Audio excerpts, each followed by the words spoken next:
here today? And do we have folks here in person that would like to speak today? All right, seeing none, we will move past, I didn't see any hands raised online, right? All right, we'll move past matters from the public, and we're going to, so we're doing the elections after the general administration there, Sandy, what's that? Yes, correct. All right, so number 3, we're going to do some introductions and some agenda stuff. So Sandy, you want to start with the introductions?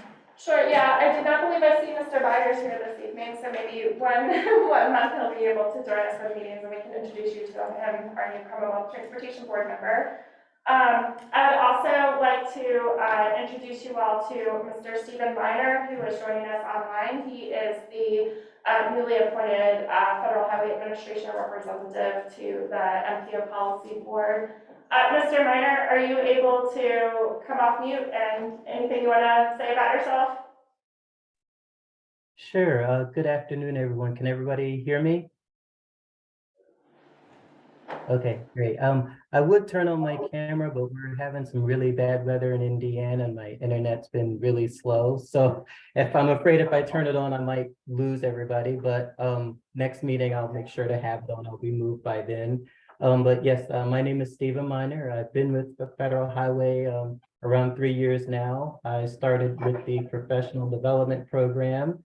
So this was my first planning job. So my first assignment was moving from DC to Missouri, and I worked as a trainee there. And then the last year I've been with the Federal Highway Indiana Division as a community planner and environmental specialist. And then I started right before the holidays virtually with the Virginia Division. So I'm looking forward to meeting everybody and working with everybody and getting up to speed and learning everything that's going on in Virginia. Okay, thank you for joining us this afternoon, Mr. Miner. And then lastly, I'd like to introduce you all to Curtis Scarpignano, who is our new transportation planner who will be working with the MPO and also the Rural Transportation Program. Would you like to say anything as an introduction, Curtis? Sure. So, hello everyone. My name is Curtis. I just moved here last week. I started on Monday. I was working economic consulting, DC. I was working economic consulting before this, and yeah, I just moved here, and I'm excited to work with you all. Welcome. All the introductions are seen? That is all the introductions. All right. And we need to accept the agenda. Is there a motion to, well, first, are there any changes to the agenda tonight? Is there a motion to approve? Second. All right, all in favor, say aye. Aye. Opposed? All right, the agenda is approved. And then we need to approve our December 6th, 2022 meeting minutes. Any changes or edits for those minutes? Move for approval of the December 6, 2022 meeting minutes. Second. All right, all in favor, say aye. Aye. Opposed? All right, thank you. The minutes are approved. Now we move to number 4. It's our officer elections. So first we will go to the nominating committee and ask for your recommendation. Sure, and I will go ahead and review the recommendation from the nominating committee. So just as a reminder, the nominating committee was made up of Mr. Reek, Ms. Monteith, and Mr. Nelson. They have recommended for the officers of chair and vice chair that Mr. Kingston from Charlottesville serve as the chair of the MPO, and that Supervisor Malik from Albemarle serves as the vice chair. And so they would be happy to answer any questions you all may have. Pending that, what I would recommend is that the voting members of the policy boards first start with making a nomination and having a vote on appointing the chair, and then move to the vice chair. Thank you for the reminder. Any questions for the nominating committee? All right, I will open nominations for the chair position. I nominate Brian Pinkston to be chair. And is there a second for that nomination? I'll second it. All right. Any other nominations for chair? All right, we will close the nominations for chair. And is there a motion to appoint Mr. Pinkston as the chair. And I will second. All in favor, say aye. Aye. Opposed? All right, Chair Pinkston, it is all yours, sir, to start the vice chair nomination. Thank you very much. Where's the big gap? I don't know. Use your shoe. You got those 3 votes. Yeah, we have 3 votes. Yeah, well, good afternoon. I'm grateful to have this opportunity and look forward to working with all of you. So I guess the next step is to open for nominations for vice chair. I'm going to have a nomination from the floor, I guess, for vice chair. I will nominate Supervisor Malik to be the vice chair. Okay, is there a second? I'll second that. Okay. Motion and a second. All in favor? Aye. Okay. That's for those. Any noes? Any nays? Any abstentions? Okay, thank you. Motion carries. Thank you. Appreciate that, Lloyd. You have what you need? No, the next thing on the agenda is the approval for the meeting schedule. Oh, there's actually a correction, because that should be 2023 and not 2022. Okay. So we have the proposal here, meeting schedule for 2023. You can see the dates that are listed here. Should I read them out, or is this adequate? That's up to you. The one thing I will notice is that because we are going through the long-range transportation plan, we did add some extra meetings in the last part of the year. So you'll see after July, we're moving to the monthly meetings. And we can determine as we get close to those dates whether or not we need those meetings. But in order to hold them on your calendar, those are included for things. I'll just read them briefly for the record. January 25th, 2023, which is today, March 22nd, May the 24th, July the 26th, August the 23rd, September the 27th, October the 25th, and December the 5th. So that's the first Tuesday of the month to accompany Thanksgiving. All right, Mr. Chair, I'll make a motion to approve the 2023 meeting schedule as stated. Okay, a motion and a second. All in favor? Aye. Aye. Any folks not in favor? Any abstentions? Okay, motion carries. Thank you. All right, so the next order of business, the letter of support for section 5310, mobility management grant application. Lucinda, I guess, will be giving us a presentation on that.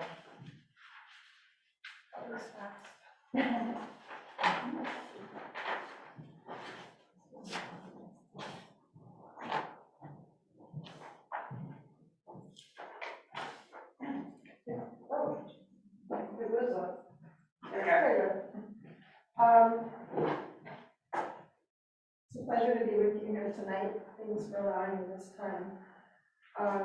The TJPDC is going to apply for DRPT Mobility Management Grant. It's section 5310.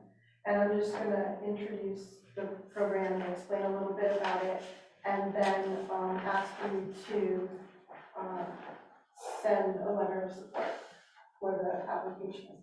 So the Mobility Management Grant is a section 5310 program. It's authorized under the Fixing America's Transportation Service Act, and it's a FTA grant. It's a discretionary grant program, and DRPT administers this program as a designated recipient for areas that are not large urban areas. So mobility management builds coordination among service providers and expands the availability of services for seniors and people with disabilities. It's targeted towards seniors and people with disabilities, and it was originally elected to go above and beyond the ADA. So sometimes transit services don't always, can't always serve people with disabilities or older adults who have difficulty kind of riding and figuring out when to get off and things like that. So mobility management is there to help those populations. There's 3 goals of the Section 5310 program: to increase public transit projects, that exceed the ADA requirements, improve access to fixed route services and decrease reliance on paratransit, and to build alternatives to public transit that assist seniors and people with disabilities. And we talked with the Foothills Area Mobility System, which is a mobility management program funded by 5310 and some other sources. And we really liked, actually, the DRPT grant officer suggested that we model our program after theirs.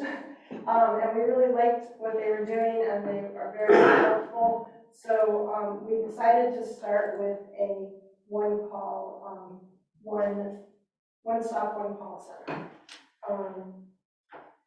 So what we hope to do is to introduce the concept to partners, which we've been talking with the transit agencies and human service providers, start a call center and a website that has all the information of the existing services, and have a call center person who will be there to answer the phone and help provide referrals to existing services. So we don't want to recreate services. We're going to work with the existing services as a partner. We'll be gathering Rappahannock Regional PDC offered to let us use their software system, which is pretty robust and which is really nice of them. So we'll be gathering data on the call center activities and also on need. So if somebody calls in and needs a ride and we're not able to schedule it and help them find a ride, we're going to keep track of that and find out like how many people, where they wanted to go, what times of the day, so that at the end of the year we'll be able to see more like scientifically of what needs are out there. And we'll also be building partnerships all along to make sure that everybody's working together. So the first year budget, we're asking for $110,000. There's a 4% local match that will be covered by the TJPDC. It'll be a half-time manager for 12 months and a full-time staff person for 6 months.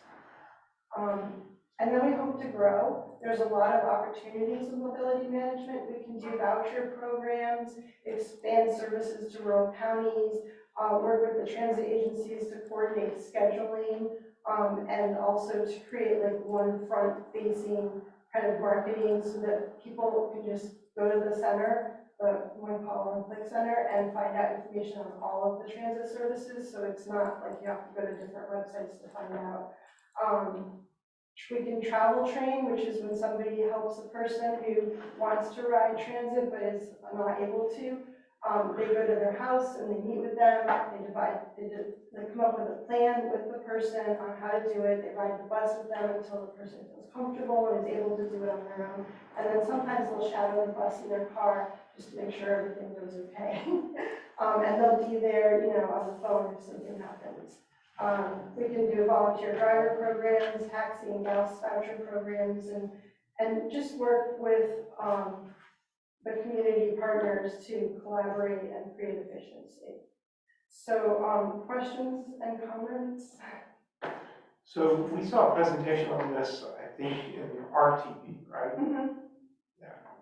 And that was not from Foothills, that was from Rapidan? So that is Foothills. Okay. So it's Rapidan is the agency that hosts it, and then the Foothills Area Mobility Management, that's the name of their mobility management center, their program.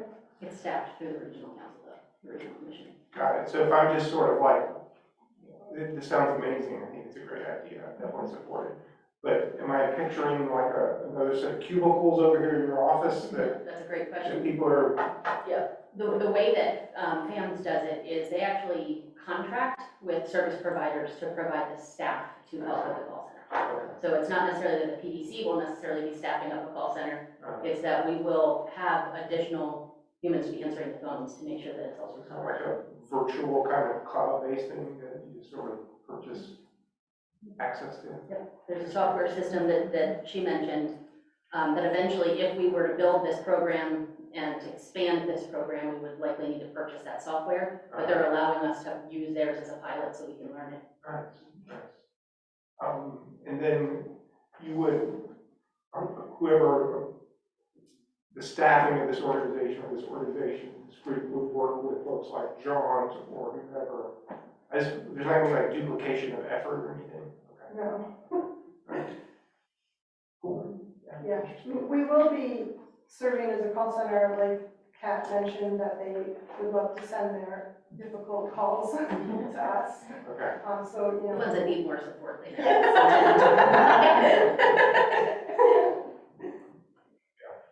I'd say the other thing that, Or you know, at least- opportunity calls. Sure, yeah, right. As a PDC that we're thinking about is using this first year to really build the relationships and work with all the service providers to figure out where the greatest need is and find a partner to help us with the staffing. But also long-term, we're gonna wanna start thinking about what other funding might we have to seek to support this program, because this isn't a large pool of funds to draw from. So for example, FAMS receives quite a bit of funding from their private foundation, or gets, other contributions from other sources in order to make the program more robust. Okay, so we would sort of see how this, what was the time frame? A year, 2 years? Yeah, we're applying for a year, it'll be awarded, we'll know if it's awarded in June. And then we'll take some startup time, the mobility manager working part-time will have to set up the call center, find call center staff, make agreements with partner agencies. And then sort of at the end of that, say what are we going to do in another year, apply for another grant, or see whether the funding might be available. Yeah, we plan to apply for a fund, like another grant at the end of the first year, and continue. We also hope to get funds from other resources. So you're looking for us today for an affirmation of a letter of support? Yeah. Okay. Mhm. Other folks have questions? I'm sure you do. Actually, my comment is how I think it's incredibly helpful, the special heavy touch people to be able to help people feel comfortable, learn the ins and outs. I think hospitals need these too. Ombudsman, somebody to help people who haven't used the service before. I think many of us have gone to a new city. I remember the first day I was in San Francisco years ago, it was like, oh my God, I've got this pass card and there are buses everywhere and how do you find out where to go? And so I really think that's a good idea. Thank you. Any other comments or questions? Do we want to look at what the actual resolution of support is? I guess it's in the packet. Yeah, there's a letter in your packet to Jennifer DeBrule, the Director of the Department of Rail and Public Transportation. I don't have it on the slide. And the page number is? 8. Do you want me to read it? I don't know that we need to read it. It's pretty long. What's? Yeah, it's in the packet. It's directed to Jennifer DeBrule. Okay. To be signed by TBD chair. Okay. I think I know that Now, person. now. I think I've met him. Yeah. Okay, so the letter's in the packet, and I'll be looking for a motion, please, for someone to support this. So I move that the policy board approve the chair to sign the letter and submit. Second. Okay, we have a motion and a second. Can we have a vote, please? All in favor? Aye. Any nays? Any abstentions? Okay, motion carries. Thank you. Thank you. All right. Next up, we have, thank you for that. We have a resolution of support for Ravenna Railroad Bicycle and Pedestrian Bridge, a RAISE grant application in St. Shackelford. Do you have some presentation? Sure, most of you are probably very familiar with this project, but just to take you all on the journey that we've been on with this project. There's been a significant amount of planning work that has gone into creating a bicycle and pedestrian crossing across the Ravenna River between the General Woolen Mills area and the lower portion of Pantops. We have identified a system need for that project through multiple planning processes by both localities, by the PDC, by the Charlottesville Albemarle MPO across the board. There was a feasibility study that was completed in 2020, I believe was the final date that the recommendations were developed. We conducted a substantive public engagement process to determine which of the alignments that were identified in that feasibility study that was preferred by the policy board. And then as part of preparing for a smart scale application through this most recent round of applications, there was an engineer, what I'm referring to as an engineered conceptual design, which is not an actual design term, but gives you an idea that there has been some engineering that has gone into developing a conceptual design for that alignment. We'll talk about the actual smart scale evaluations a little bit later in the meeting, but basically the project benefits that were identified through the smart scale evaluation process were very high. So if you're just looking at the benefit score, there were 394 projects that were submitted in the state of Virginia. This score, just based on benefits, ranks number 26 out of 394. So there is now a quantifiable benefit that we can refer back to determine that this does meet a very important regional need. It scored particularly high in the areas of environmental sustainability and providing access to jobs, including providing access to jobs for disadvantaged communities. However, as you all know, the project costs were very high because it's in a sensitive area, in a river, and there were a lot of contingencies that had to be included in that had to be included beyond the project-based costs to account for some of the mitigation that may be needed in order to construct the project if it was approved. And so, as we discussed in our last meeting, really this is a project that needs some of that additional preliminary engineering work to be done before we can create a better cost estimate for the project. And really this raise grant application would be an effort to identify an additional resource to complete that first phase of work in order to hopefully determine the viability of the project moving forward for actual construction. The RAISE grant is the Rebuilding American Infrastructure with Sustainability and Equity discretionary grant program. This is not a new grant program through the federal infrastructure bills that are coming through, but there is additional funding that has been allocated through the infrastructure bill to provide some additional resources. So currently there's $115 million that has been designated for planning grants for this fiscal year. And awards are based not just on the strength of the application, but also making sure that there's a variety of project types that are funded, as well as creating some geographical diversity in the types of funds and where project locations are funded. The project is evaluated against its alignment with the merit criteria. So listed here are the merit criteria that the project needs to be able to address.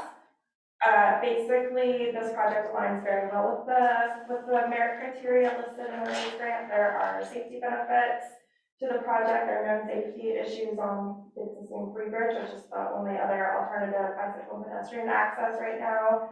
The environmental sustainability impacts are significant. Improves quality of life by connecting to important community destinations, mobility and community connectivity because it fills a network gap. It aligns well with some of the economic development initiatives that are being pursued by specifically Albemarle County. And there is quite a bit of partnership and collaboration that has gotten us to the point where we are. The state of good repair and the innovation opportunities are going to be a little bit more limited, but that should not be an issue because projects are basically, in order to receive the highest recommendation to be able to move forward to the next phase of evaluation of projects, you need to score highly in 6 of the 8 categories. And then, like I said, even at that point, even if they make it to there, and even if this project scores very highly, there's still some discretion, but we think it stands a very good chance of being able to at least be considered. So again, the project scope would be to complete the preliminary engineering project phase, which would include some of the hydraulic analysis, specifically looking at the soils and completing the geotechnical analysis and the environmental review.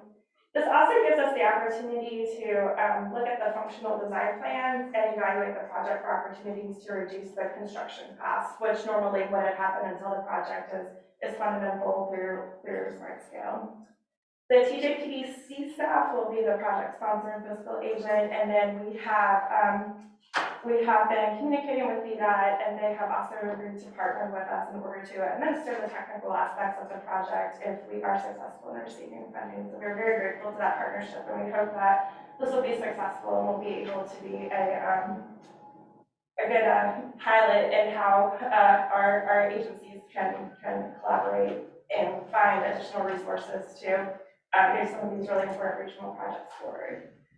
So what we're asking for tonight is your consideration of a resolution of support, and if that is approved, then staff will move forward with preparing and submitting the raise grant application, which are due on February 28th. So you said they're still seeing the mobility management slide. Oh, is that not shared on Zoom? It should be seen because it was all the same. This is the bridge. We were just talking about hydrologic analysis and everything. Yeah, Zoom is not sharing. Yeah. Oh, it's Zoom. You gotta do it all over again. No, you don't. There, okay. What were you sharing? That's the next one. It didn't shift. Why don't you go back to the start of the slides and just pace through the minutes? Just scroll through them. 30 seconds to read them. Sure.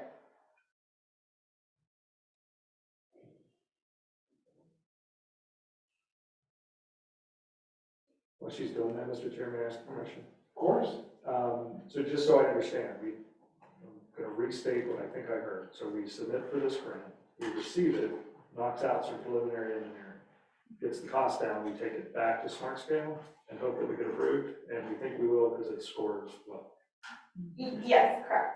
And even if we don't think that it would be viable through Smart Scale, going through that process will help us determine if there's another opportunity where it might be viable. You could probably go back to raise. Raise grant, I that's say, you exactly do what it. we talked about. You do prelim and then you do an actual project grant for that, right? Correct. Yeah, I really appreciate the creativity and imagination going after this. I think this speaks highly of the staff, so thank you. Yeah, any other questions about what is being proposed? Do you have any sense of what the cost of this, when we put these grants out, does it have a dollar figure you have to attach to it, like Yes, we will need to attach a dollar figure when we submit it. My plan at least, and we haven't gotten to the point where we're working through this with VDOT, so we'll work closely with VDOT to make sure the costs are covered, but the idea would be basically to take what is scoped into the preliminary engineering phase through the Smart Scale application and think through either whether or not there are adjustments that need to be applied to that based on, different estimates and timeframes and things like that, and then if there are any other additional tasks that we might want to add. But the base cost that we would be starting from based on what was in the Smart Scale application would be about $2.3 million, or probably a little bit higher than that. 2.3 for the grant? Yes, Yeah, Just for this grant, yes. this particular piece. So that's quite a bit of engineering and survey work and. You're essentially designing the whole bridge to get through the whole thing. Pedestrian bridge, right? Can you remind me what the total cost for the bridge is? With or without the inflation. The total base cost was $18.4 million. With the inflation, it was around $42 million. And the contingencies. Right, with lots of contingencies Yeah. because of the things that we're seeing. Correct. So it wouldn't cover all of the engineering, but a good bit of it sounds like. No, I mean, the goal is if we're going to do a full PE phase, the estimate will be to get through all preliminary engineering. So at the end of this grant, you will have a set of plans that you can go the right way in construction with. So this reduces costs in two ways. First of all, it eliminates that PE phase from having to be submitted in a future grant application. And then second, well, really it does three things. Second, it gives us an opportunity to evaluate the plans to identify where there might be cost savings from what was initially from the initial conceptual design. And third, it reduces those contingencies because we've answered all those questions. Now, it is possible that some of the contingencies are going to be realized as actual costs. Okay. But overall, it will give us a much tighter cost estimate for what the actual construction commitment needs to be. Understood on that. So remind me, if it goes back to raise grants, are there local matches involved or raise grants typically all? We are considered a rural locality, and there are no match requirements for rural localities or rural areas. Rural has privileges, I guess. Yes. And I mean, I can't say that I don't know statewide, since these raise grants came available, that anyone has gone after a design phase grant like this to try to get a set of plans ready, shelf ready before you be able to move forward with the project. So this will be first. There's been planning studies, but there's been no real engineering done for a raise grant for PE project. So that is a very favorable, do you think? I mean, as a unique opportunity. I think it's a great opportunity. Excellent. All right, any other questions, comments? So this gets us to 70% design or this 30%? 30. Page 30. You said shovel ready, right, Sean? Will be, I mean, Yeah. we'll have all the survey done, we'll have identified all the right of way, the geotech will be done. Having seen projects which blow up later because we didn't do this, I'm so grateful that we're doing this. I'm grateful that Sean said, you gotta cut your wrist down first before you do this again. So we're trying to implement the suggestions we're getting from our expert people, so I appreciate that. Any other questions? Okay, I think we're looking for a vote to support the resolution that we have here. Is that what we're looking for? Yes, correct. I'll be glad. Yeah, go ahead. I move that we adopt the resolution supporting the raise grant application on page 9 of our packet. Any seconds? Second? Okay, any other questions, discussion? All right, sir, is that a hand up?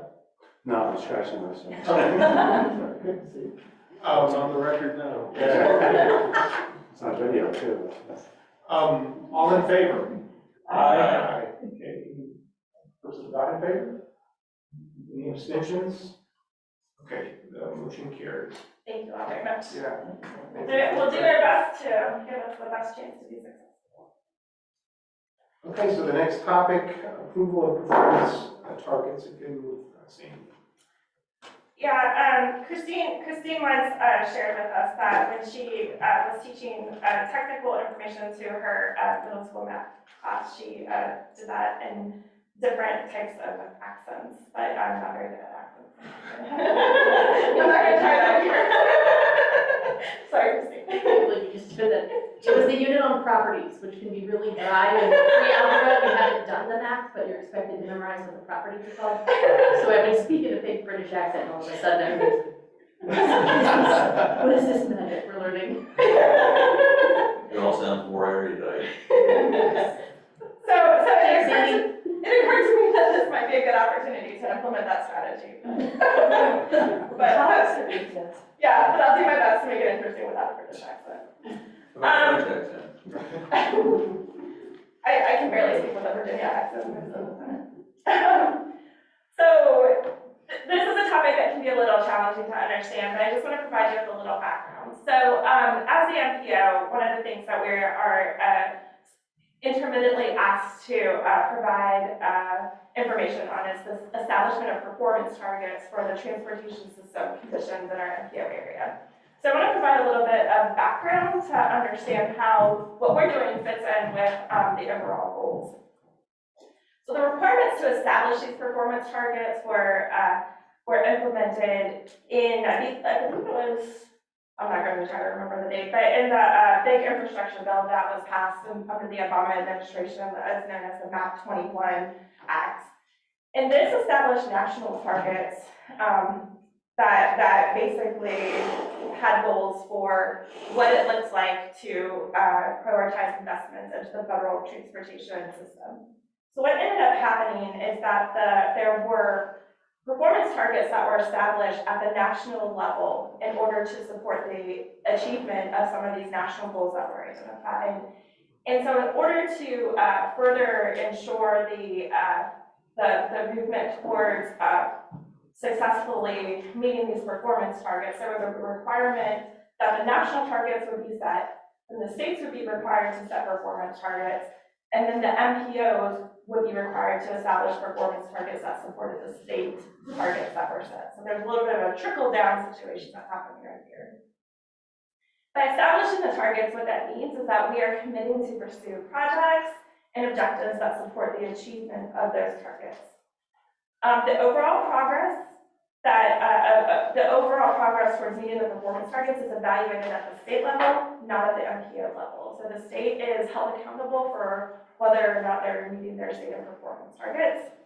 And the MPOs have the option on whether we want to adopt the state targets or adopt our own established targets. And historically, the Charlottesville Albemarle MPO has adopted the state targets.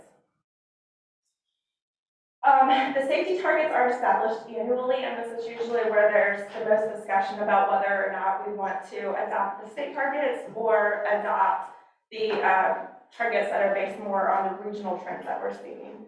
So this chart shows the difference in what those outcomes would be. So the first column right here in that middle is what the trends are for the number of fatalities, the fatality rate, the number of serious injuries, the serious injury rate, and the number of non-motorized fatalities and serious injuries that we would set as a target if we use what we're seeing based on regional trends versus what those projections would be based on the state targets that are set.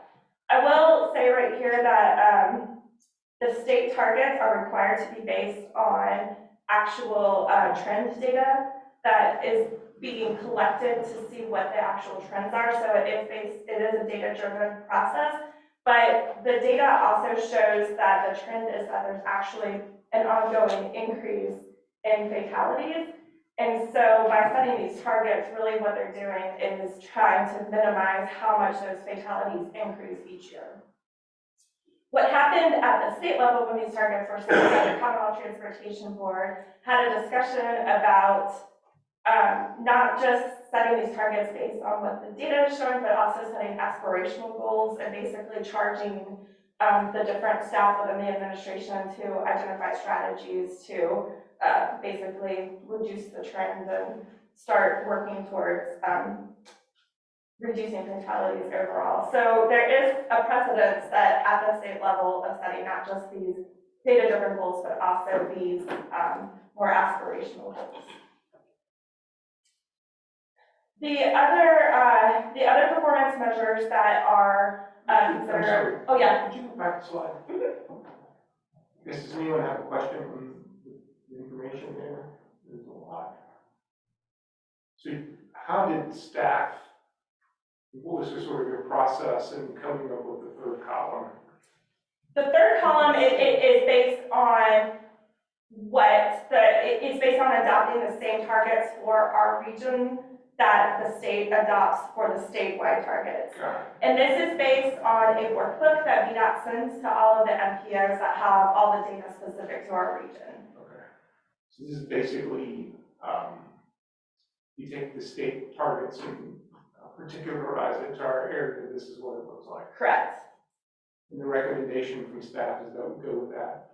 The recommendation from our staff is that we go with that, and I can tell you why that is, and that's because a lot of the way that we pursue our project priorities are based on the statewide system.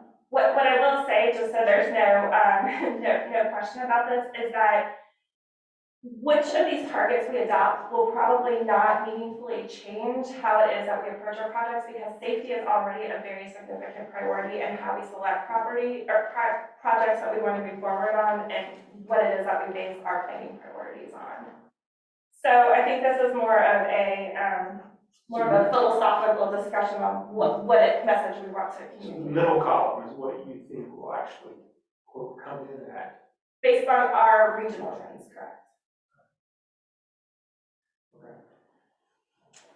So my concern with number of fatalities at 9 is, and that's the region, because Albemarle's already had 3 in January. Or maybe it's 4 as of yesterday. So can you help me understand where that 9 came from? Because I mean, unfortunately, our county's been the top in the state, not per capita, but in the state by county or jurisdiction 3 times out of the last 15 years now. So we have got serious safety problems here. And I think the grand majority of them were concerned with speed, especially with narrow country roads and single runoffs and that kind of thing. So it's been a great concern because we're trying to do our part. Sounds like something. Need some Safe help from the Streets general for all public to bridges get it to help happen. with. Yeah, it sounds like we need a safe street, so we're great, just like safety on our streets. Only 14,000 miles of roadway. Yeah, I believe, and maybe, I don't know if you got folks in the room know this better than I do. I believe that the number of fatalities up here at the top, the number 9, is actually, does not include the non-motorized fatalities. I believe that those are separate counts, so I don't think that the 9 at the top where it says number of fatalities is inclusive of the non-motorized fatalities. What is a non-motorized fatality? That would be bicycle and pedestrian involved. Well, If the bicycles, bicycle's hit by a car, or the pedestrian's hit by a car, I don't know how to separate that. So, future Be a information. motorized fatality, just thinking logically. The operator. I believe if you look at the pedestrian safety action plan, or if you look in the tables, that with the way the VDOT collects information, I believe that roadway crashes do include bicycles, but do not include pedestrians. And I know in 2020, which is what this data is, I do know in 2020 there were 13 pedestrian-specific reported crashes or incidences involving pedestrians. In our region. And in our region, yeah. Okay. Yeah. Any other questions on the slide? Okay. All right. The infrastructure condition and system performance targets, there's basically a high threshold and a low threshold. So there's a percentage of deck bridges that are in good condition. So we're setting a target basically saying that we want to be, so in the good condition, we want to be above the target that's set. So you can see that if we adopt the state targets here, which we probably wouldn't want to adopt anything lower than the state targets, you can see that in our MPO area, we're actually below what the performance target is just for our region specific. For the condition of bridges, the percentage of deck bridges in good condition. So we want to be above that target. And then there's also a low threshold for the number that are in poor condition. And so we want to be below that threshold.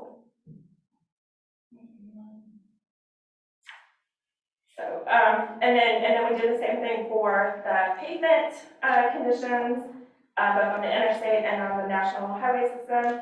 And then we also look at the system reliability, which is basically evaluating how well the actual performance of the system is, how much delay there is, how reliable the transportation systems are. So in those areas, there aren't really significant concerns with the Charlottesville, Albemarle area compared to the rest of the state. We're performing very well on the system reliability measures. 20.1. Our bridges, 10.8% of them were in good condition, and our target is for 25.1% to be. Correct. Is that something we thought we can do? Well, the state already prioritizes. So one of the reasons it makes sense to adopt the state targets specifically in these areas is because the state is already prioritizing investments of their resources based on the conditions of the bridges and the pavement. The county's had many, many bridge reviews in the last several years, showing that to be true. And also, I'll just make sure that this is clear as well. This is only evaluating the bridge condition on the interstates and the national highway system, not necessarily all bridges throughout the entire region. Okay. Thank you. Any other questions on this one? All right, transit asset management targets. This is one I'm not as familiar with, but I know that one is on the phone in case you all have, or on the call in case you all have any questions. But there are also performance targets that are established related to the condition of the transit assets, which includes vehicle age, other equipment, and then also facilities as well. So for any of the smaller transit agencies, which are most of the transit agencies in the state, includes both Jaunt and CAT, DRPT sponsors a Tier 2 asset management plan, which basically establishes a statewide performance management that all of the smaller transit agencies participate in as far as contributing to whether or not they're meeting the overall performance targets. So any questions on this one?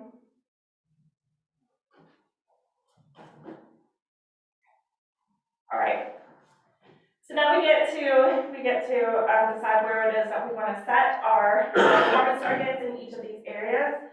So the staff recommendation is that we continue to adopt the state performance targets for all the categories that include safety, infrastructure, and system performance, and transit asset management. Alternatively, the MPO technical committee recommended that we adopt the safety performance targets that are based on the regional trends, which are shown on the slide here that we've already discussed. So, so you can do one or the other of those, or do something else if you want to, but basically, would just like to hear if you have any further questions, and otherwise we'll be ready for a motion.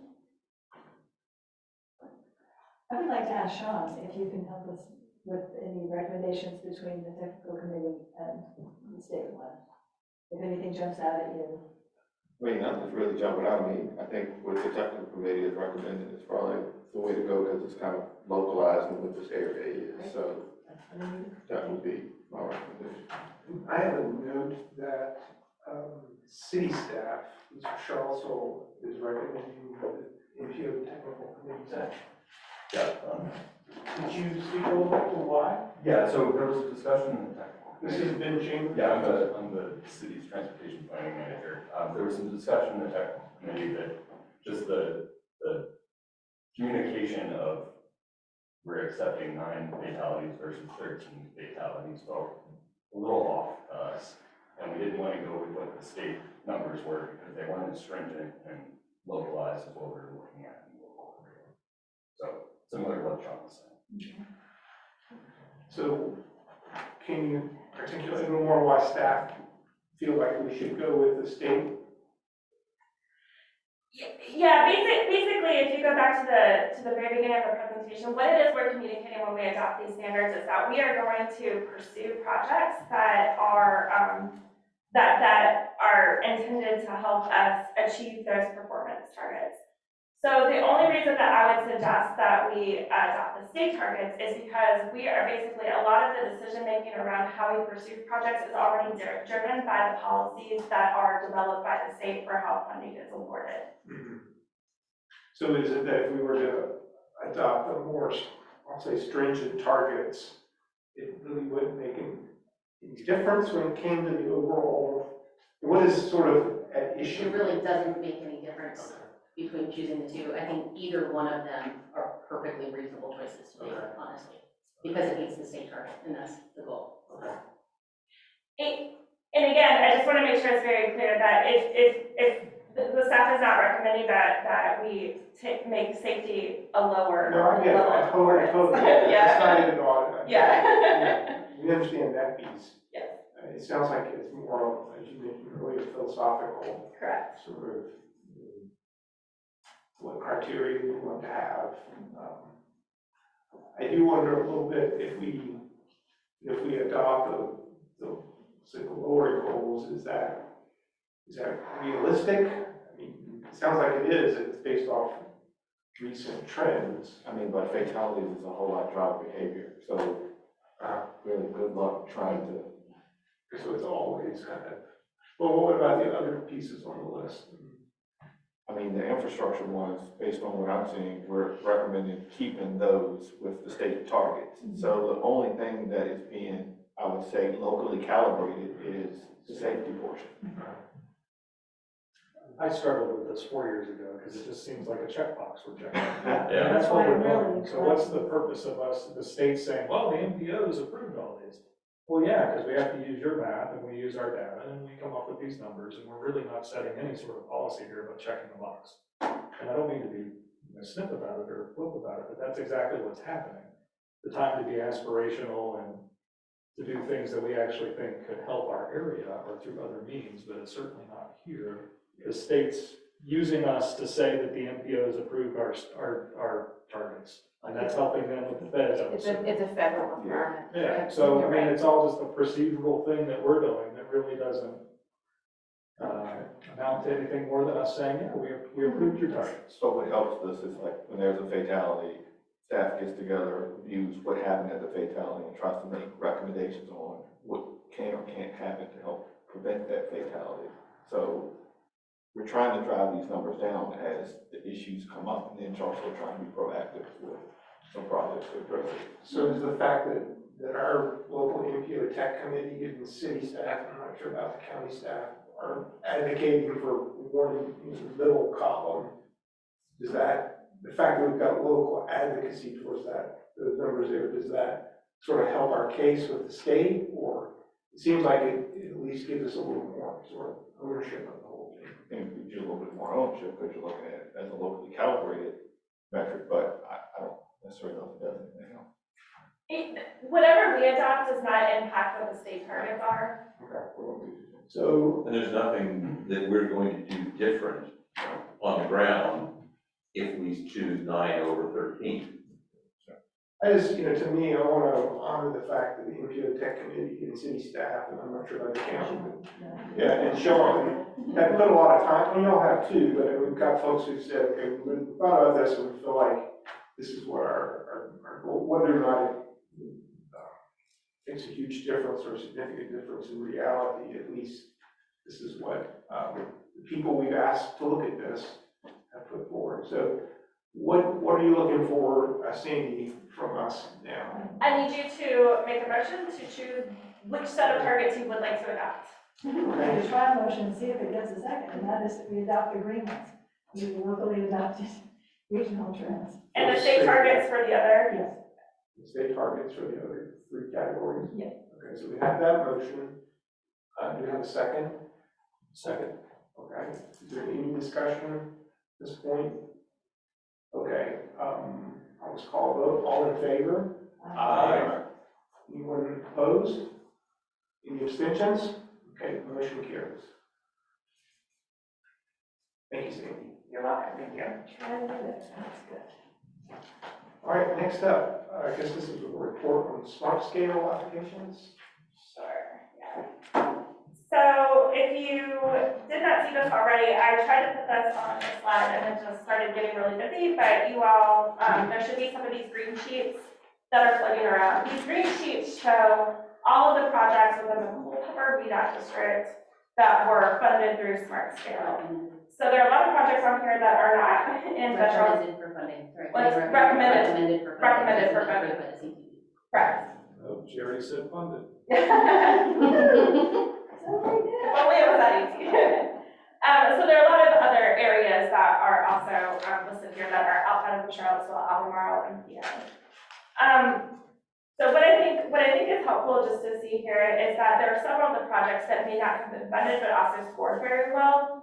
So this could help us as we're choosing whether or not we want to continue to reapply for some of these projects in future rounds, or whether we want to go back and select different projects for what we might want to prepare for future rounds of smart scale.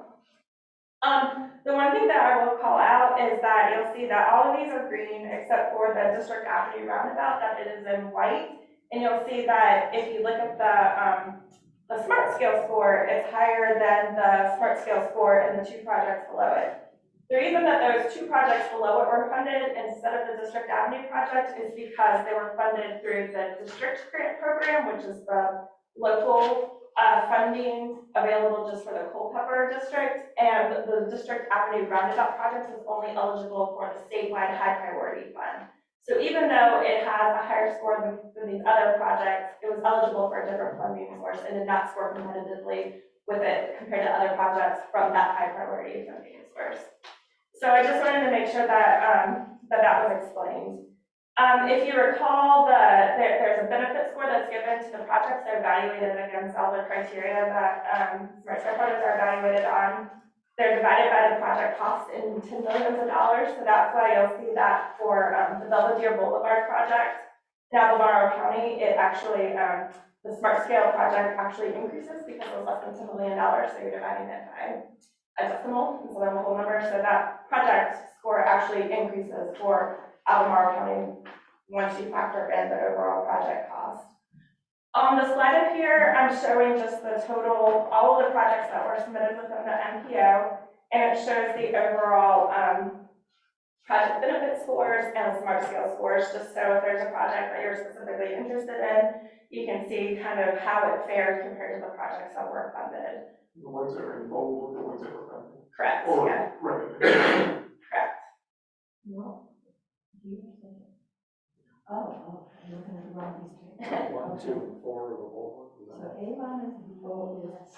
Yeah, so the Avon Street multi-modal improvement that was submitted by the MPO, so that's the one that covers the section from Druid Avenue to, I know it's like the storage units, I don't remember exactly what the intersection is, but it covers that section between the city and Albemarle County.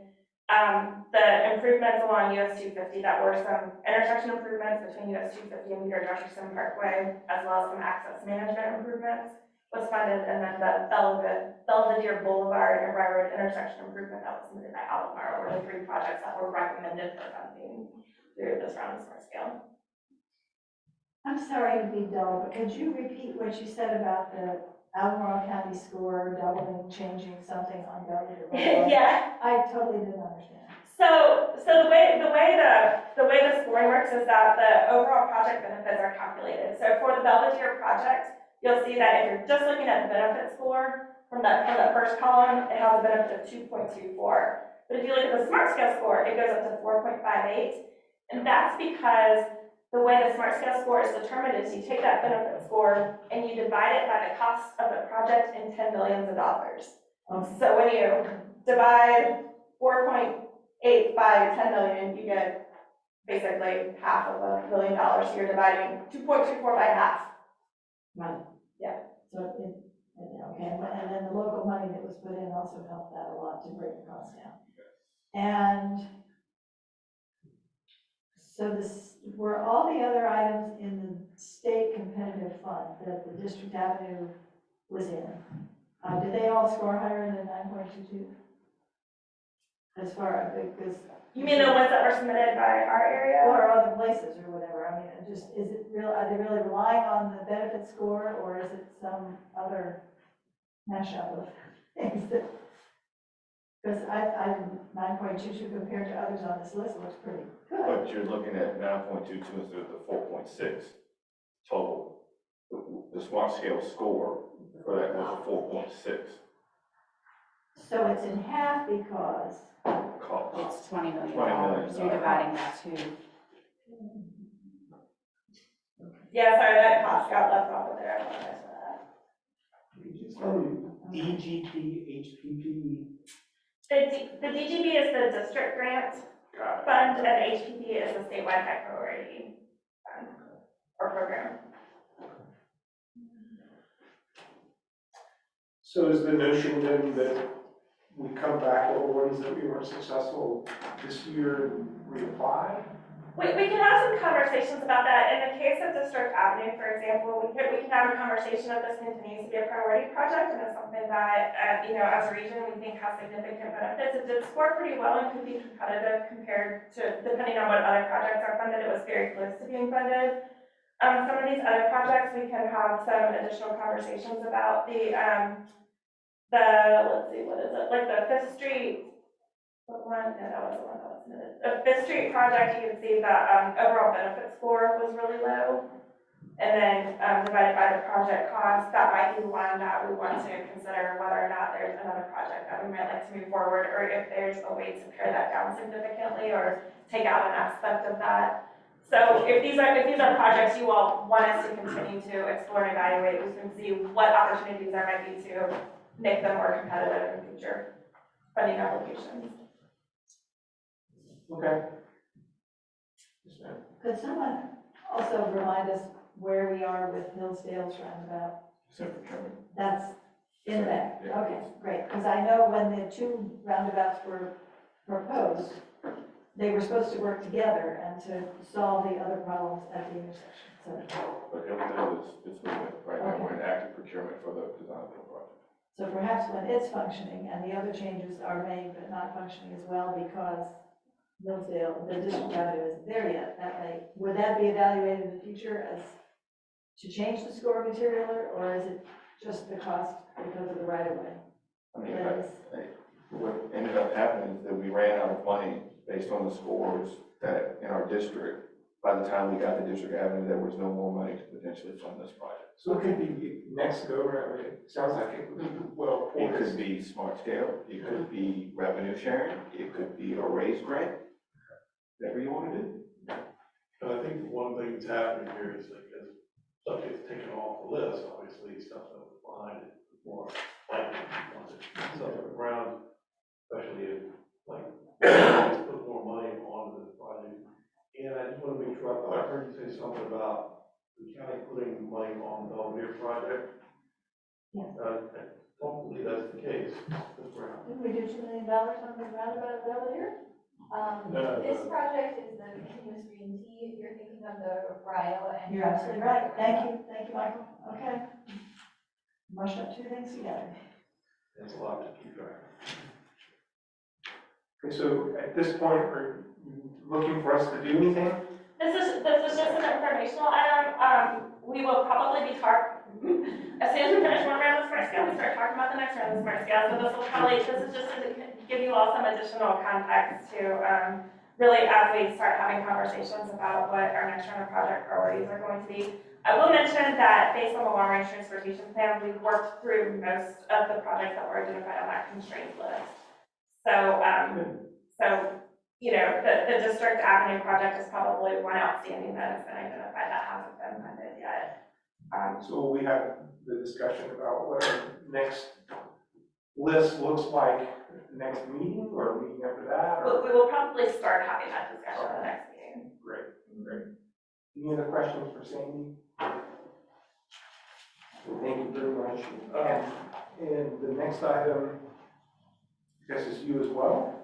Oh, yep. Moving towards 2050? Yeah, we don't really need to do a whole lot with these. If you have specific questions or if you want me to start going through it, I'm certainly happy to. But as you all know, we've been working through a project prioritization process with the Office of Environmental Planning and Investment to develop a prioritization process for evaluating the system needs and also prioritizing projects for the long-range transportation plan. So we are wrapping up that project. There's a very useful tool that they're developing that's GIS-based that will help us really sort of take a lot of information on what the different needs are in different categories and put those together in order to help us identify where the overall areas are that need improvements and what kind of improvements those are. So if you want me to, I'll be happy to go through that in a very high level, or if you would rather just review the technical memo to answer your questions. This is the moving towards 2050 project prioritization, and then there's also one demographic data. Correct. This isn't a decision point, it's just sharing. Okay. Data. Yeah, could you give us just a really high level? Yep, so just as a reminder that there's the framework for developing this prioritization process was that we would develop it based on the current technical and staff capacity for our existing organization, that it would rely on publicly accessible data or else data that is locally provided, and that it would be the development of a process and not a plan. So it would be replicable for and adaptable for any future planning processes and evaluations that we want to do.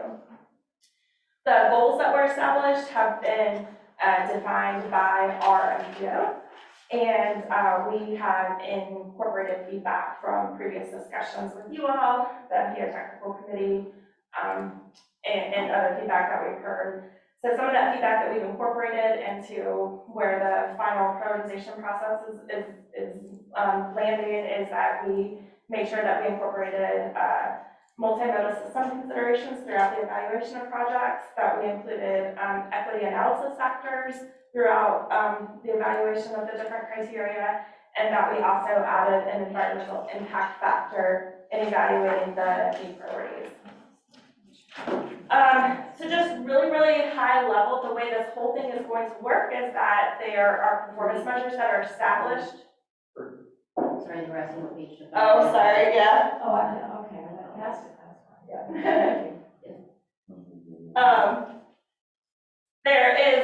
There established for each of the objectives that we're going to evaluate.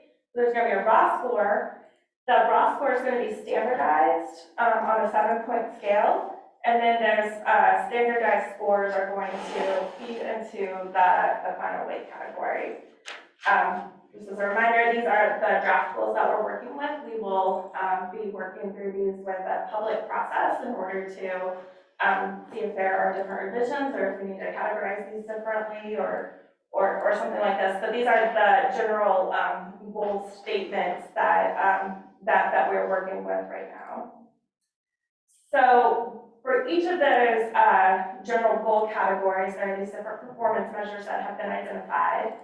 So you can see that for each segment of the road that is being evaluated, in each of these metric categories, so roadway safety, pedestrian safety, and that performance measure column right there, there will be a score that's assigned for each of those performance measures that are evaluated after the raw scores are standardized, so 1 to 7. We will determine how much weight each of those performance measures accounts for as far as determining a total project score based on the public feedback. So this is just an illustrative example of what this might look like. So we will multiply the actual standardized mean score, so each one of those will be from 1 to 7, times the weight that mean score is assigned based on the public feedback that we get. We do that for each of the performance measures. And so there at the bottom, there will be a cumulative score that is established that will help us figure out where the system need priorities are. I just want to make sure it's really clear that we are not committing necessarily to saying that this process is going to identify where the highest system needs are, but it will help us give us sort of a quantifiable starting point to have a conversation about whether or not this aligns with what the priorities are for a region, or whether we think this is missing the mark a little bit, and there are other needs that we also should be accounted for. What this will do is we will be able to identify where the most significant system needs are based on all of this evaluation criteria, and then that will help us start identifying which projects we have developed that best align with meeting those needs. So this will help us really determine which projects we select to start developing our project priorities based on our constrained budgets. Does that make sense? So that's a high-level overview. Do you want me to go through what each of these performance measures is in high level, or do you want to stop here and read more of that in the technical memo for now? I think this is adequate. Okay. If anyone else has a desire to press into this anymore, the information is publicly available in the packet. Correct, yes. So what you presented here, the 50 pages of stuff, I never wondered where did all that come from? That was developed by the consultants through that OIP grant study, yes. But created for this, or just it's available out there and then created? It was created specifically from us, and staff from both localities participated in the development of this process. Well, that's good to know. Thank you. Yes. Excellent. Yes. All right, ready to move on to the next topic? I think, Mr. Michaels, come on up.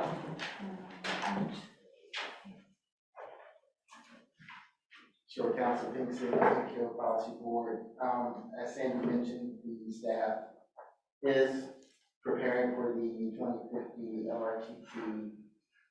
As part of that, I had the task of looking at the American Community Survey 5-year estimates. Also had a chance to go back and look at the estimates from the last long-range plan update. In your packet, you will find some of the categories, demo and graphics that we've started to map.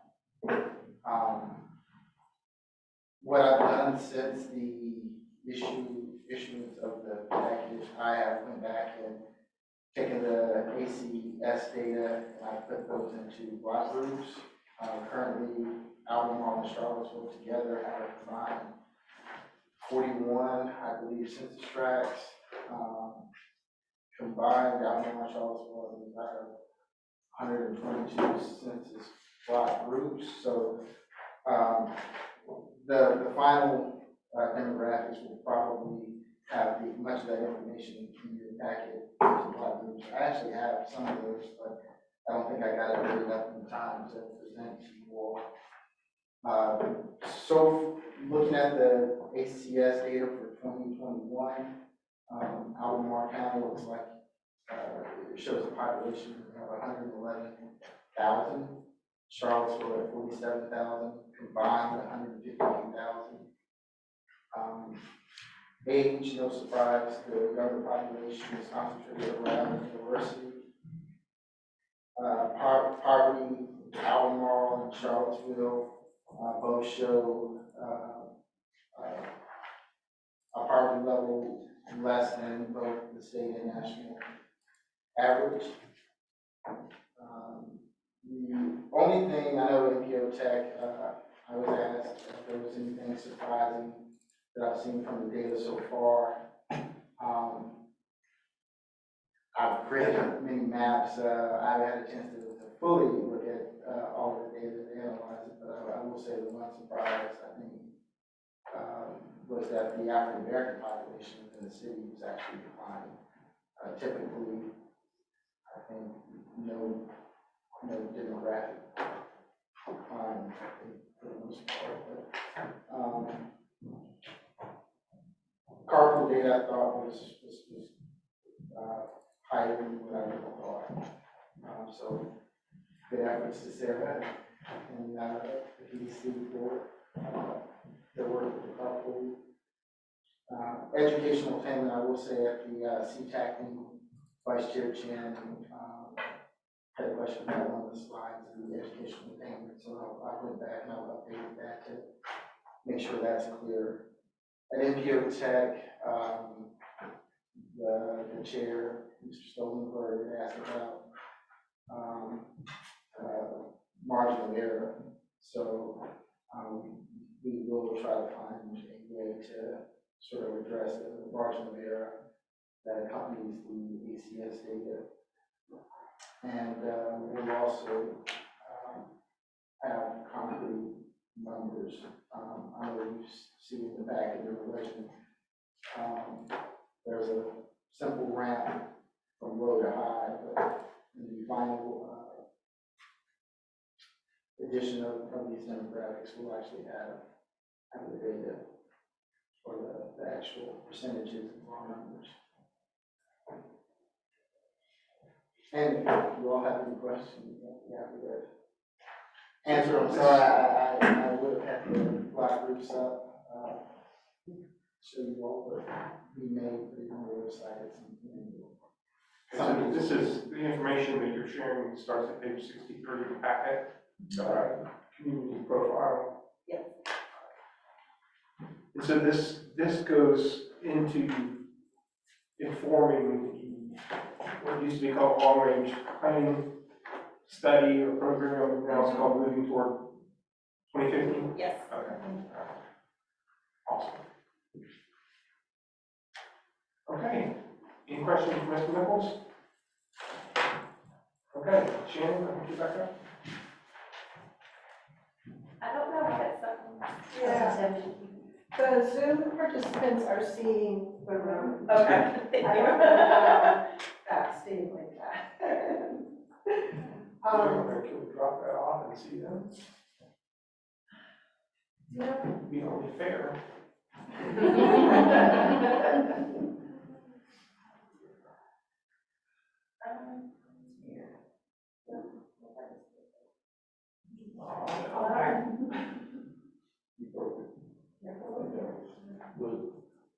It might come up. There we go.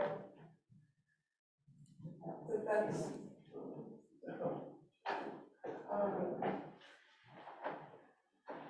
Does any of you have slides, or is it just a? no, I don't Okay. have slides, it's just an update. Just trying to make this look better for you guys.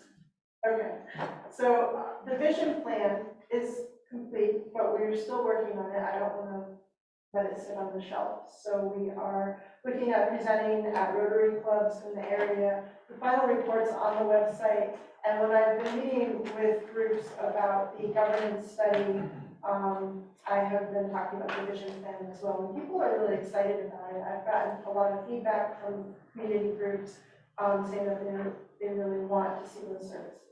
So this is presentation from the RTP, I guess. Oh, so yeah, okay, I was going right to the That's RTP okay. project. Yeah. So the RTP is meeting tomorrow, and Mr. Reek will be presenting on John's kind of state of the union for last year and this year. And I think, in March, the RTP will have a presentation from the consultants on the governance study. Got it. And the MPO also will have, if we can get on the agenda, the same presentation in March as well. The government study is basically going to show us how to make the regional transit authority work, right? That's the hope. Yes. Am I correct in that? Mhm. Okay. Yeah, and get funding. Yeah. Additional funding. Yeah, so the governance study has moved along. The first tech memo is complete. It's on the agenda for tomorrow's RTP meeting. It's on the existing conditions of the transit service providers and the legislation. It also has a nice table that compares the current legislation that we have for our area to form an authority, and then other authorities in Virginia that have similar authorities to what we have, and kind of goes through comparing the different ones, structures that are out there right now. The steering committee will meet in March to go over that tech memo. We're working on the second tech memo, which is peer studies.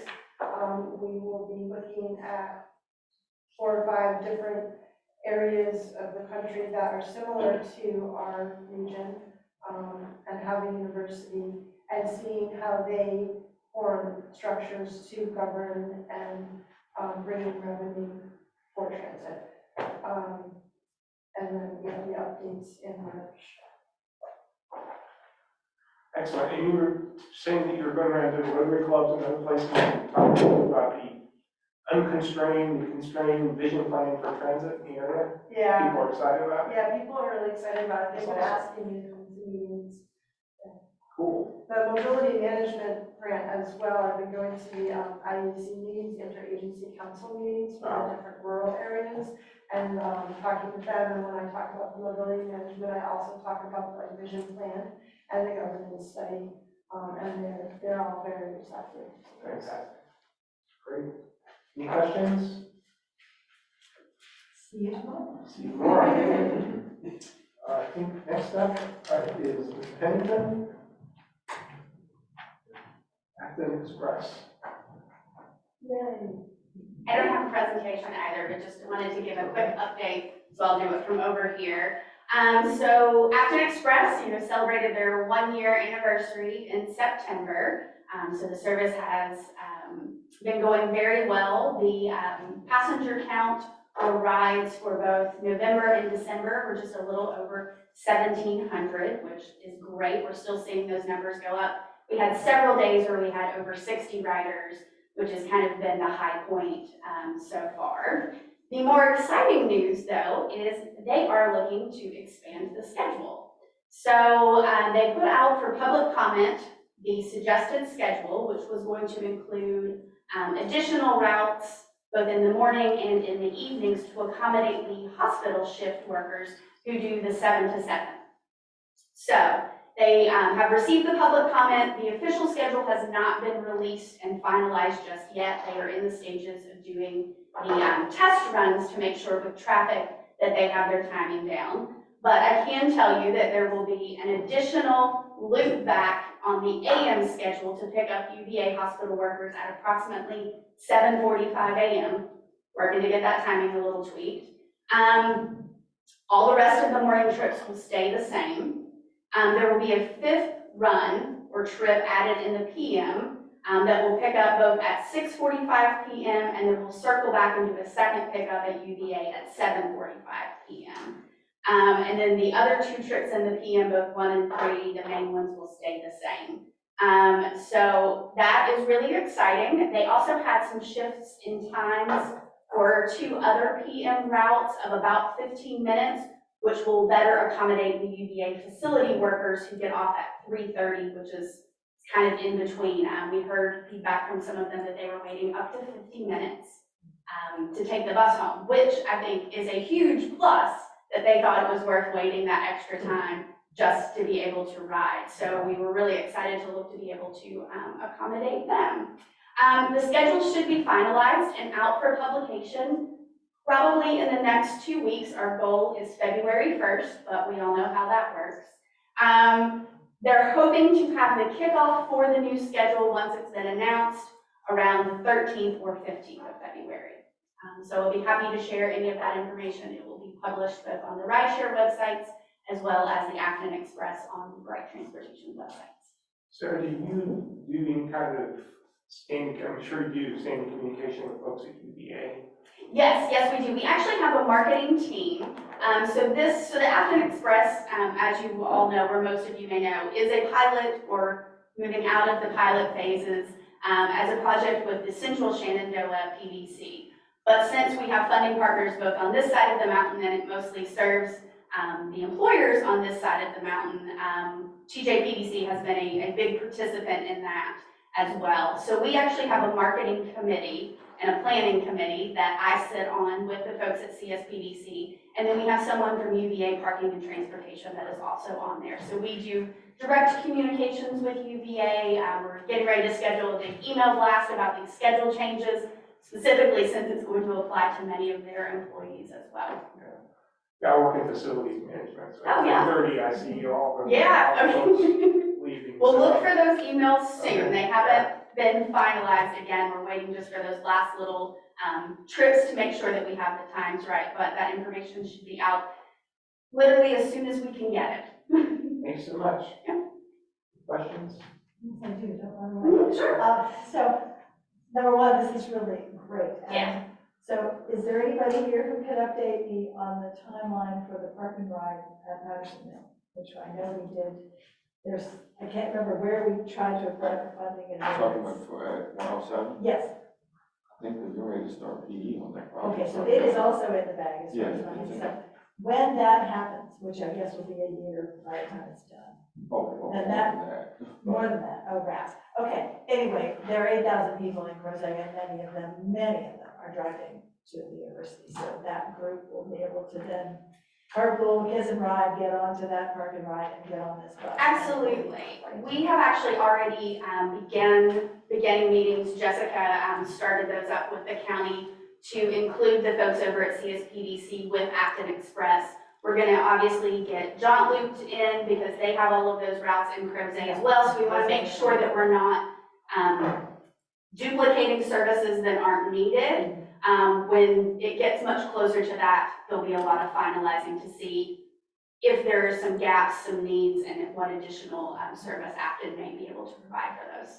The people in the community are all begging for the autonomous shuttle circulator to come back so that they can jump on it and then get taken to the afternoon. Gosh, wouldn't that be amazing? It's like the microtransits. Yeah. And the other question, just in general, is there a joint meeting with Central Shenandoah that is on our list for this year? Yeah. I hope we will, because Yeah, those not have yet. been very, very, very beneficial. So thank you very much. I will take that as a note to. And maybe our next time, I can't remember. And that's a great segue. Thank you. One of the initiatives that Rideshare is taking on, we are in the process of completing our grant applications that are due February 1 for DRPT. And that includes not only the operating grant for Rideshare, that would be the grant for Acton Express, but in addition, Rideshare will be taking on a strategic plan. And we are doing that in conjunction with CSPDC since our programs overlap so greatly that it just makes the most sense. We do shared marketing, a lot of shared programming. And so one of the things that we will probably be looking to do is come back and present if there is that joint meeting of the MPOs to give you guys an update about that strategic plan. That's a new requirement for this year. So it's a new requirement, this 5-year strategic plan, and it's a separate technical assistance grant application so that we can get someone to come in and help with the data analysis. Well, can I ask you to follow up on Supervisor Malik's question about the park and ride lot? I-64, looking at the materials that were provided in the packet, It says construction advertisement is expected in October 2024. What's the timeline from construction advertisement to actually construct? That's a me problem. Yeah, I was gonna say, I have no idea, but I'm sure someone else has got this one. Usually a year, 18 months after it's advertised to have a project completed. So it's going to depend on the complexity. It's a park and ride lot, so it shouldn't be that much complexity to a year. It's a small lot. Okay. Simple answer is longer than one would think. That's the answer to everything in government construction, but Yes, and in regular construction, okay. it's government construction. Thanks a lot, okay. So next up, the roundtable discussion. I need some help with this. Sure, it's up to you and who you want to start with, but basically you can go through all the agencies that are represented, Okay. both voting and non-voting. We have 2022 VDOT Culpeper District Transportation Update. Is that separate from the? Yeah, I included that because the Culpeper District developed a very nice comprehensive report that might provide you with information on things that are of interest that maybe aren't things that are happening specifically in your locality. So I thought that was a good resource, but that's really just as a supplemental information item in case there's any questions about that you wanted to raise during the roundtable discussion. That's in the packet. Correct. Okay. What page? It's the last one, yeah, it's last time. 104. Great, thank you so much. And just for the record, if you're on the digital agenda, there's active links to all of these items that'll take you directly to that. Are they working for you? I have a copy printed. In the full packet, then First page nothing's of the packet. down. I Only the separate agenda. I should have been looking at, Maybe it's me. actually have the tab turned up with this paper agenda. No problem. Sorry. I just wanted to make sure they were working. Great. So Okay. folks in public, it's easier to go to their agenda page and click the links and it takes you to the relevant section in the packet. I can also include page We can numbers. assist it. I was Yeah. just gonna make The agenda in the full packet, if you could put page 62, that would Yeah, save me a lot of pressure around here. Thank you very much. Yeah. Okay, so please help me out here in terms of the organizations. We'll start with Mr. Williams. So we have a number of projects that we're trying to get through. One that I want to highlight is Ben Chambers, who is the, what's your title? Transportation Planning Manager. City's Transportation Planning Manager is going to be helping CAC complete its alternative fuel study. So I've asked Ben to step in and kind of help us pull together especially the stakeholder components that need to be finished. So we can get through the next couple of months, with the goal of having it done probably in the next 60 days or so. That will help us for our round of discretionary grants, when we're looking at potentially adding additional fuel sources to our fleet. Hopefully, we've seen preliminary numbers. Now we need to look at to see how to phase this in on what alternative fuel sources that we are comfortable with as a region to have over the next 20 years, because that's really kind of the horizon we're looking at. Thanks for that. I just have one question to that, and that is, there's a lot of discussion about fleet improvements in the IRA that we hear about through the EPA committee, so have your people seek out the Inflation Reduction Act things. There's a whole section on paying for the difference between the base cost and the EV and that kind of thing to try to get more of these vehicles out. Absolutely. But I will say that the state has been very generous in putting a lot of money on the table to help offset the gaps also. So we'll take advantage of all opportunities. Ms. Lombardi, any updates for the group? I don't have any specific updates for Sean or Michael. No, I mean, the transportation updates included in the packet. Anybody has any questions about any VDOT project, or maybe if it's even not a VDOT project, just reach out and we can steer you in the right direction. We were talking about smart scale. I think what Sandy didn't show was the full big picture as far as the Culpeper district as a whole.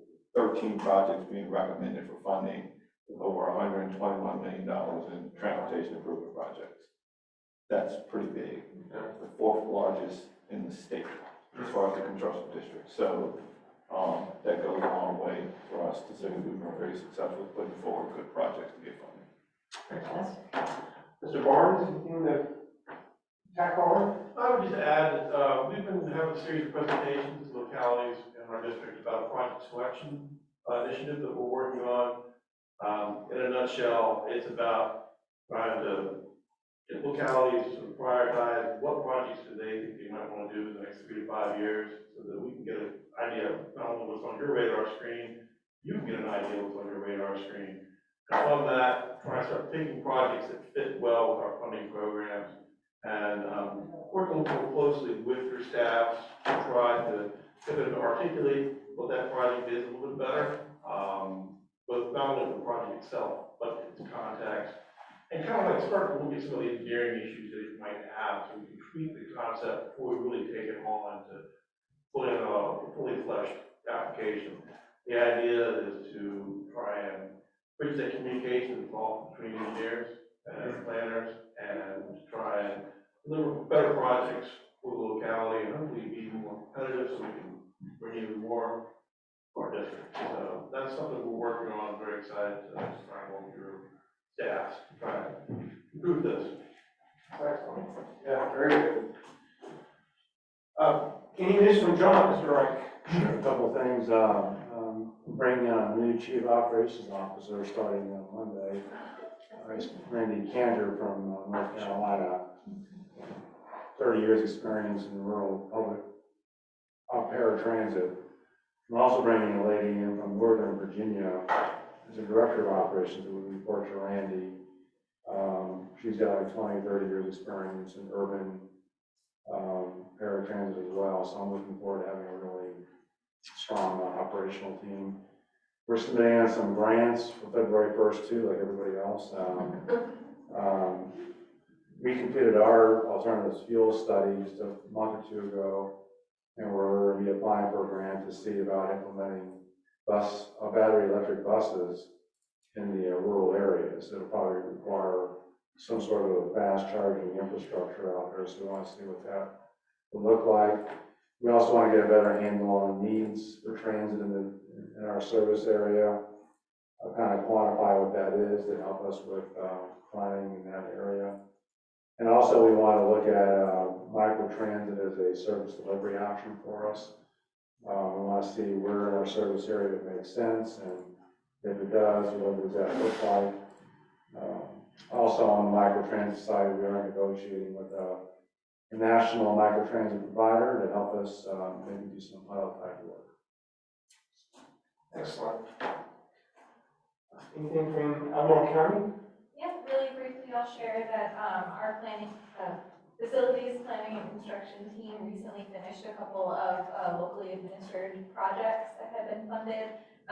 So Rio Road pedestrian improvements, Avon pedestrian improvements, US 250 West pedestrian improvements, as well as Ivy Road bike and ped improvements, and Greer Journey, like the Lansing campus bike and ped improvements. I'll caveat that to say that those projects are finished enough that the public can use them. They're still closing up. And then the other thing I wanted to note is for the Peter Jefferson Parkway project that was funded through Smart Scale, or recommended. One thing I wanted to highlight is that project does include a parking ride. Thank you very much. What's the capacity? I don't know. Jeremy, can I ask you just about your 86. It's over across from.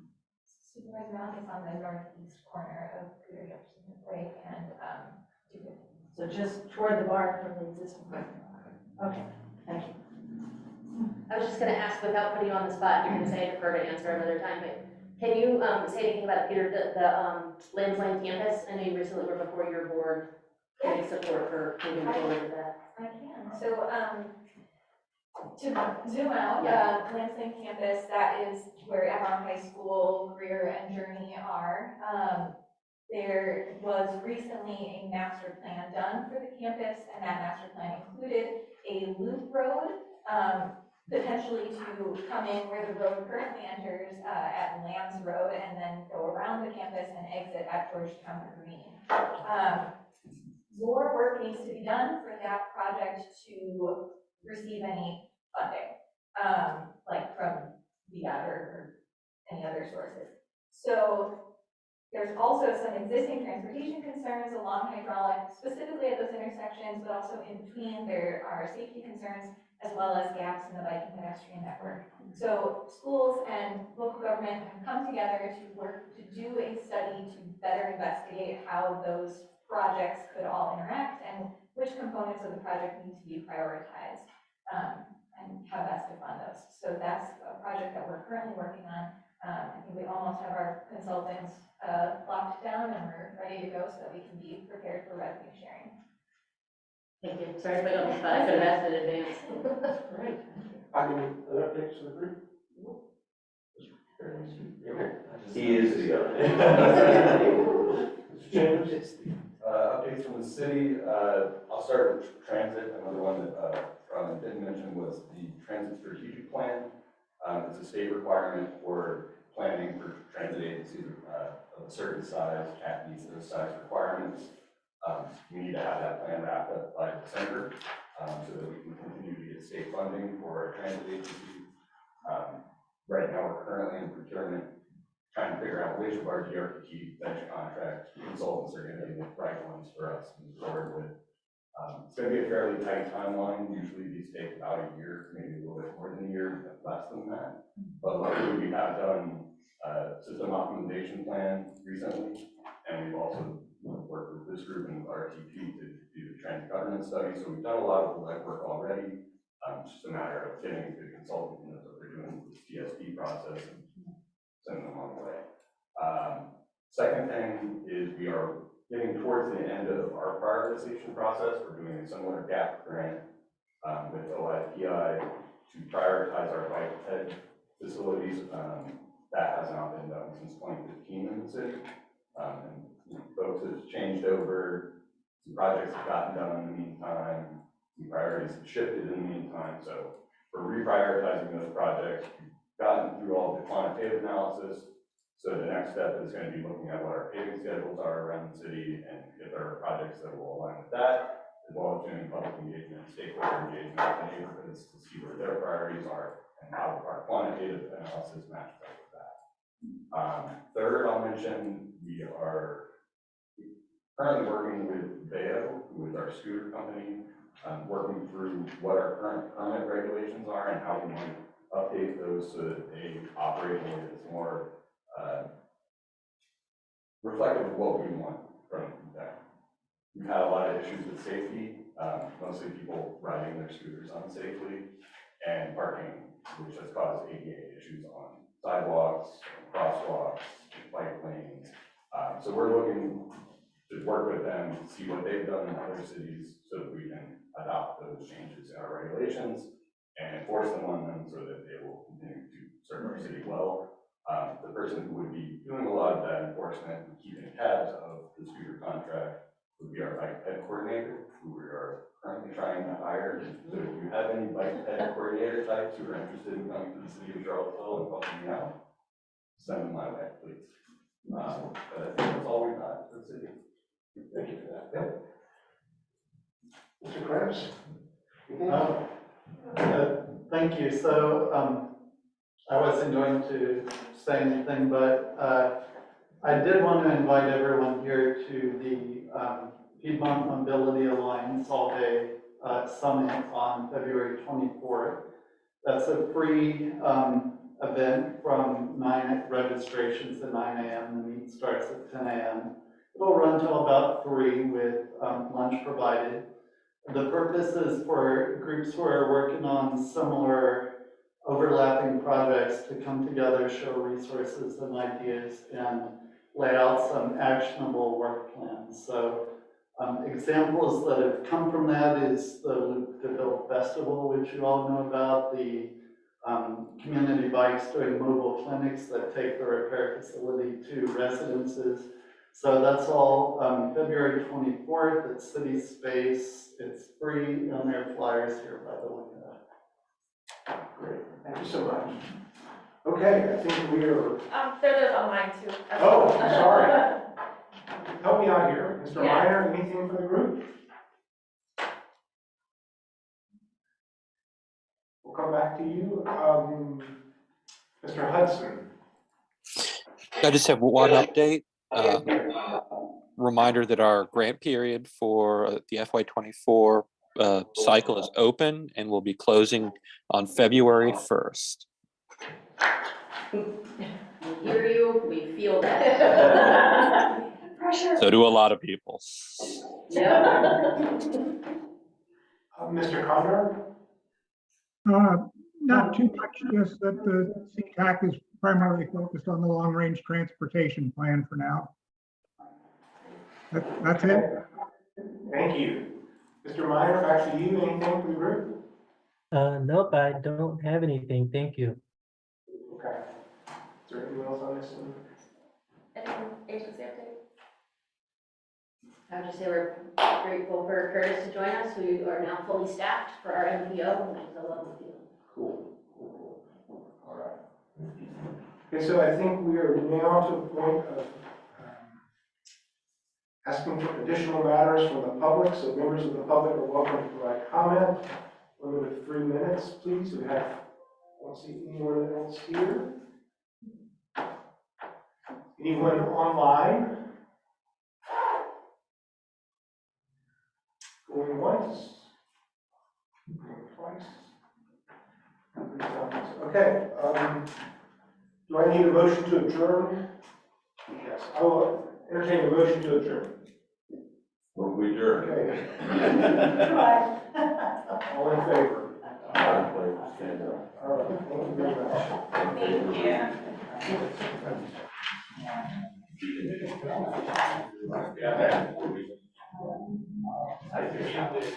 Thank you, everyone. Thank you.